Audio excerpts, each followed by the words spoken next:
सभी को नमस्कार। करियर फर्स्ट चैनल पर आपका स्वागत है। डिक्टेशन लिखने के लिए तैयार रहें।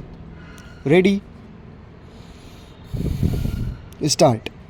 एक पत्रकार सम्मेलन में संवाददाताओं के प्रश्नों का उत्तर देते हुए प्रधानमंत्री महोदया ने कहा कि इस देश को यदि आगे ले जाना है तो हमें पंचवर्षीय योजनाओं के द्वारा प्रगति करनी होगी।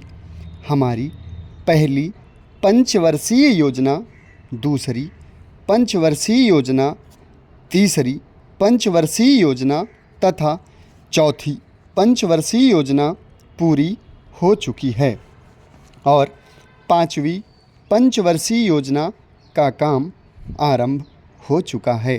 प्रथम पंचवर्षीय योजना एवं द्वितीय पंचवर्षीय योजनाओं के लक्ष्य प्राप्त कर लेने से हमारे देश में उद्योगों का जाल बिछाया जा सका। तृतीय पंचवर्षीय योजना के अंत तक इस देश में करोड़ों रुपयों का वह सामान तैयार होने लगा था जिसे हमें विदेशों से मंगाना पड़ता था। इसके साथ ही चतुर्थ पंचवर्षीय योजना के दौरान में देश की सुरक्षा के मामले में यह देश आत्मनिर्भरता प्राप्त कर सका। सम्मेलन में रक्षा मंत्रालय में राज्य मंत्री ने बताया कि हमारे नेट हवाई जहाज़ों ने विदेशों में बने हवाई जहाज़ों से कहीं अधिक सफलता प्राप्त की। उन्होंने यह भी बताया कि वित्त मंत्रालय ने देश की सुरक्षा के लिए धन की कमी को प्रगति के मार्ग में आड़े नहीं आने दिया, जिसके फलस्वरूप हमारे रक्षा सामग्री के उत्पादन करने वाले कारखानों में अधिक उत्पादन हो सका।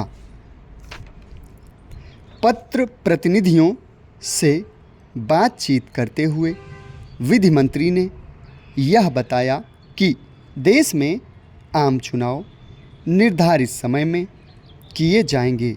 इसके लिए हर एक राज्य में निर्वाचकों की सूची तैयार की जा रही है।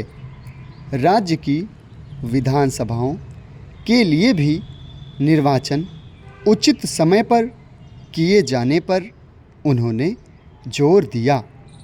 हमारे देश में निर्वाचक गण हर 10 वर्ष बाद बढ़ जाते हैं, इसलिए मतदाता सूचियों को अंतिम रूप दिया जाना जरूरी है। विधानमंडलों के चुनावों के लिए भी तैयारियां की जा रही हैं। उन्होंने यह भी बताया कि देश के अनेक प्रांतों में संयुक्त विधायक दलों की सरकारें बनी, किंतु वे जनता की आकांक्षाओं की पूर्ति नहीं कर सकीं। किंतु फिर भी देश की जनता सर्वोपरि है, उसी का निर्णय अंतिम होता है।